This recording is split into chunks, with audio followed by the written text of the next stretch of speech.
What's going on, everybody? It's your boy Spencer. Thought I'd check out Master Duel. I've been playing it for like an hour now, so I kind of understand it a lot more. So I feel like this guide is gonna be pretty good because it can be a little confusing when you first start. It's like, is every card available in the game or not?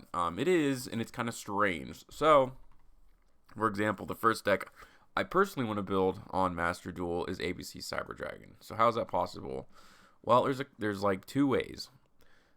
You can look up any card in Yu-Gi-Oh and it has a price. So you basically have all these like different categories, card rarities and all that such. And the way to get these little tokens up here to like buy cards, basically buy singles, which luckily they have. But like you can go through the cards that you own. Some of them I can sell, some of them I can't, because some of them are just like default given to you in the game. But otherwise, like cards you get in packs, you can dismantle them. They're called like this. Like I'll never need Relinquish Fusion. Like I bought it in a general pack, right? So I'm just gonna dismantle it, and it's gonna go into my super rare pile. So if I want to, buy a card, then I have those, and that's the only way, as far as I know. You can't straight up buy these because everybody would. Why would you ever buy packs? So yeah, that's how that works. You just have to buy more cards, and then you get to build more. So you're kind of rewarded for buying packs. I mean, that's obviously the way they're going to do it. And I knew this from the start. They're going to try to cheese you as much as humanly possible. And then, there's a whole pack buying system. I can go over that too. There's all these like, little things. Like when you buy more packs, you also get these keys. So yeah, these keys will like eventually give you free packs of whatever. And as you can see in here, like there's a lot of different packs, although they contain a lot of cards. As you can see, this list is huge. And the other weird thing is this is like OCG rules, and like it's like standard. There's no other thing here, so there's no TCG yet in the game. I think if I were like, that's what my understanding from it so far is. But as you can see, like this pack basically contains every card in the game. But I guess there are like some specialty parts of it, because there's like, oh, here are the highlights. So it's like, you're looking for this stuff, aren't you? It's like, well, here's like a pack that showcases it. I think. I don't know. I guess it like kind of knows what you're looking for. At least that's what it seems like. Even though the pack has like thousands of cards, like you have a higher chance of like getting these when you open it this way. I think that's Yu-Gi-Oh! Master Duel. It's kind of cool. I mean, I don't feel like, these packs feel more valuable than like regular ones, but I think that's because like any card that you want, I guess, is a good pull versus, when you're buying new packs in Yu-Gi-Oh, you're like constantly disappointed because of how bad it is overall. You literally will see anything in here. Like Violent Cube, it's like, again, just like a random card. I'm so used to having every card available to me in the game. Like building decks is strange. Union Carrier isn't banned, so I think I'm going to enjoy this game a lot right now until the TCG comes in, because ABC Cyber Dragon is going to be absolutely nuts. Yeah, it's not banned in the game currently, so that was actually a really good pull, I guess, for me. Like, I think I'm going to roll with that, but we'll go ahead and buy like a regular, I suppose, pack. We'll just pull one here. I bought like $10 worth of points, which is pretty decent, I guess. I bought the gold pass too, which is also pretty good. And then I'll do probably like a solo duel, and that's how this will work. So you guys will see what a typical pack can look like. I think some of them are called secret packs. I unlocked some of these as I was playing the game. So again, like they kind of feel all the same when you look at the cards included. Like this looks like the same list or something, but I guess higher chance of getting these. I may actually try to pull some of the other ones, see if I can get some of the ABC pieces, honestly. And these only say they have so many hours left, which kind of pressures you into buying them like a lot more than you probably want to, which I don't really like. I think that's kind of wonky. I feel like we should just be here forever. Let's see if I can remember even what that pack was. Yeah, okay. So I'm going to buy like a full pack of these. It's 10 packs of them. And then when you see the duel, I don't really know how many gems you get from each one, but I know like with the gold pass, you get like so many gems from like a single game, and it's like 100. So it's pretty decent. You're going to be able to, the more you play, you're going to be able to open up some packs. You won't have to constantly pay the $10 unless you're just really impatient, which, I'm sure I will be at some point in time. There we go. Like I really need an A Assault core, so I don't have to build it anymore, which is pretty neat, I suppose. So hopefully I can get some of the other pieces, because I only run one A Assault core.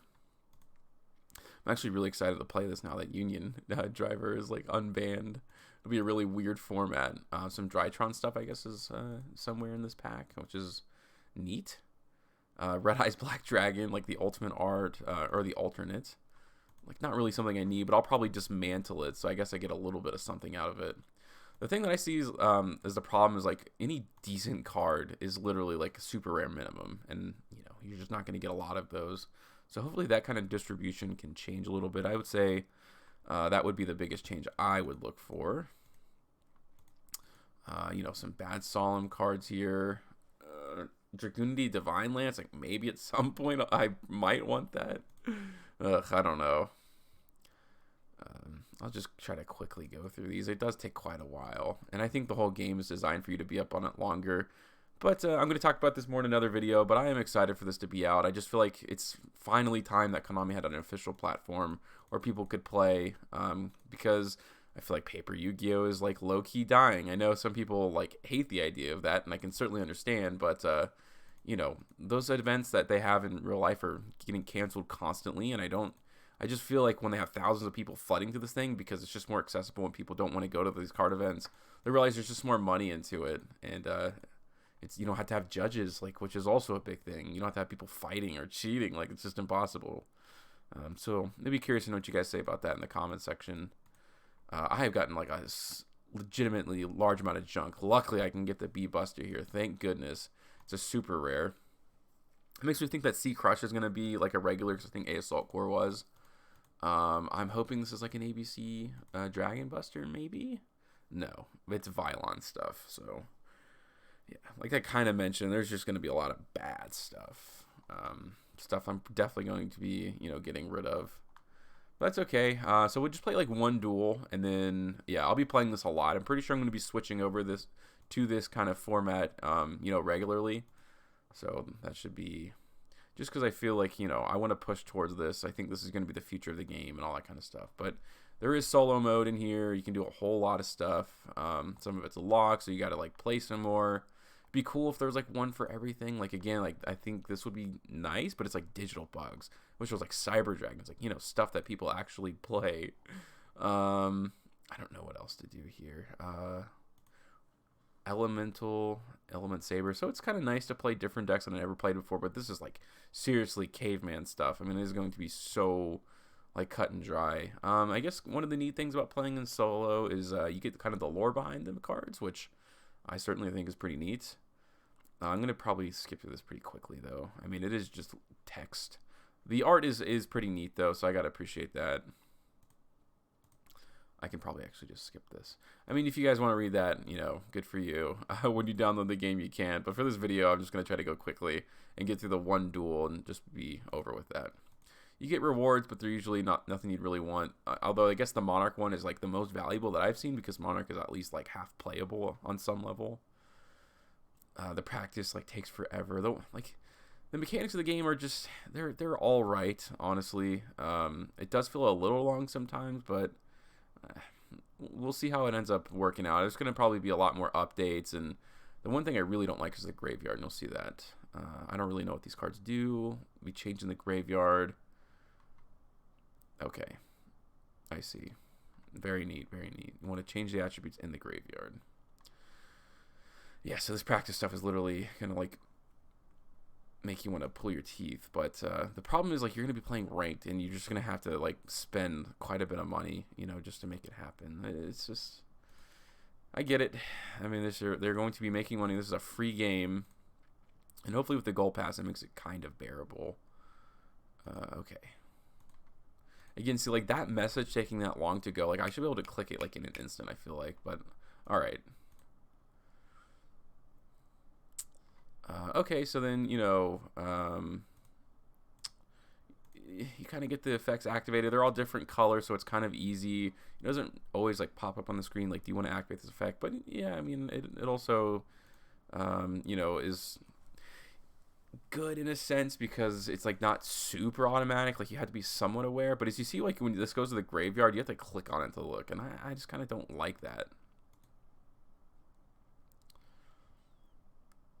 Alright, so this gets normal summoned. Activate power effects.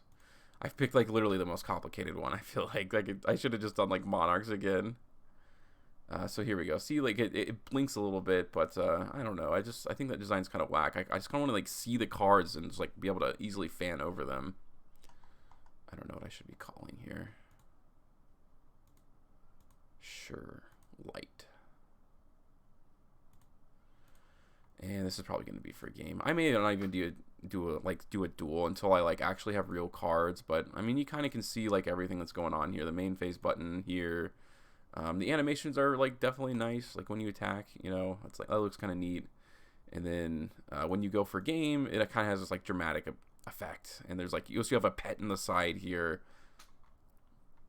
Definitely some Magic the Gathering. I mean, it looks exactly the same in my opinion. But I'll talk more about it, and I'll talk about more about the game of Yu-Gi-Oh! In some later videos, like literally all this week. Probably going to spend all of it on Master Duel. But what are your guys' first impressions? Let me know in the comment section down below. Other than that, that's going to do it for today's video, and I will see you guys next time.